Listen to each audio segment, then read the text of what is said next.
Good day folks, Sean here from AR Photography. So just a quick little tutorial for you today. I'm going to demonstrate how to utilize the split screen or multi-view feature when using it with something like your Insta360 X4 Air or your X5.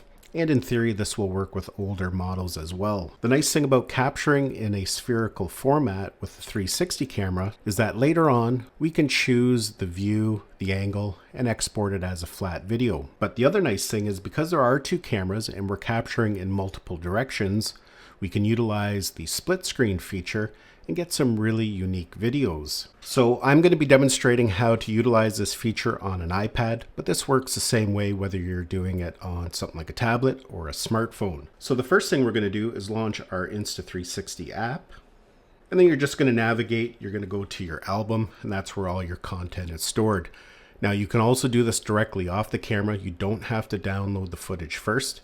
Myself, I like to download it first. I find it the easiest, and it's a little bit more responsive. So I'm going to select this video here. It was captured in 360. I was riding on a scooter. The first thing we can do is set our aspect ratio. Right now it's a 9:16. That's great for short form content. But if you want a more traditional aspect, we can change that. And to get into the split screen feature, there's a couple different ways to do it. The easiest is just by tapping on the keyframe button there on the side, that little diamond. This is where we can set keyframes, but the other tool it gives us is something called Multiview. So we can tap on that, and down here at the bottom it gives us different options for different types of views. Now they've actually made some recent updates to this tool. They've given us some new features. Let's start with this one here. This is the mini window. So you can see when we tap on it, we still have our big 16:9, but we also have this little mini window here. So right now, the way it's set, the big window is facing forward and the small window is going to be facing me. And you'll notice that when we tapped on it, we get this little kind of yellow area over the timeline. So wherever that is highlighted, that's where the split screen is going to be. So you may just want it throughout sections of your video. You may not want it through the whole thing. And you can set a new multi-view at different points throughout the video. For example, right now I have this one here at the front, and we can actually resize it. First of all, we can drag it. That's going to dictate how long that effect is used. But if we go along to another blank spot, we can tap on that again. You can see here it adds another one, and again we can resize it. If you want to delete one, you just have to highlight it and then tap on full screen, and that will remove that section. If you want it for the whole video, I'm going to pinch just to shrink my timeline just so it's easier. All we have to do is tap on that handle and drag it to the end. So now that split screen is going to be over the whole video. Now there's a lot of different things we can do with these split screens. The first thing is we can move where it is. You can see this icon in the top right hand side. If we tap on that, as you can see, we can pull it around the screen. We can also resize it, so if we want it a little bit bigger, we can do that, and again we can still move it around.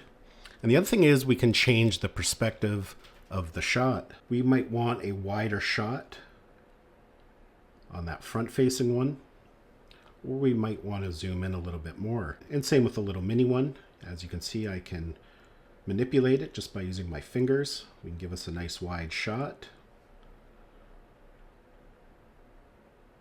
So it's very flexible in how you utilize it.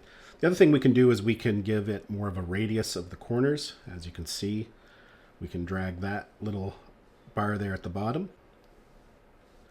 And that's going to go from a square edge to a nice rounded edge. So it's just all personal preference on what you prefer. Now there's some other different split screen options at the bottom, which we'll take a look at here in a second.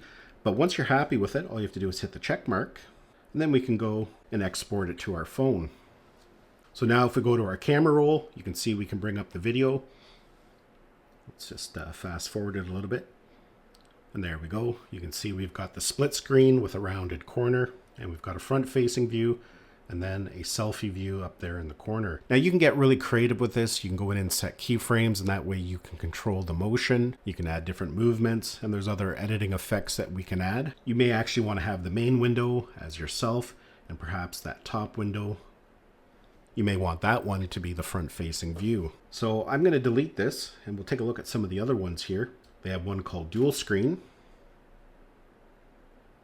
With that, we have a side-by-side view. We have front-facing view over here and rear-facing view right there.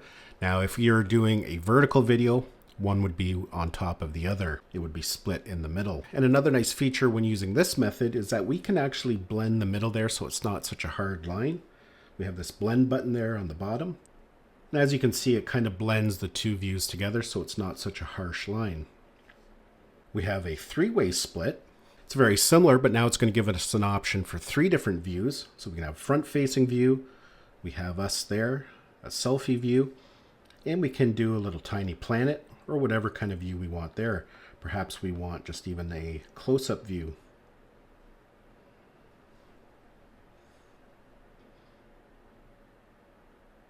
And just like before, we can use this slider at the bottom to blend it together so there's not such a harsh line.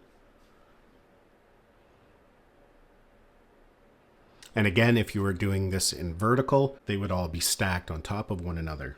And lastly, here we have a 4-grid layout, and it works the same as before, but now we have 4 different windows that we can set the view.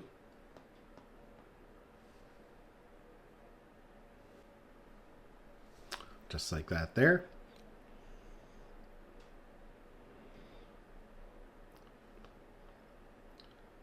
Again, you can get creative and set keyframes and add different movements. Now, personally myself, I think having 4 different viewpoints is a little much, but the split screen I think is nice, and even this little mini window here is a nice option as well. Especially for social media, you can get some really interesting content. So yeah, folks, just a quick little tutorial how to utilize the split screen multi-view with your Insta360 camera. Hopefully you enjoyed this video and found it had value. Thanks a lot for watching, and we'll see you in the next one.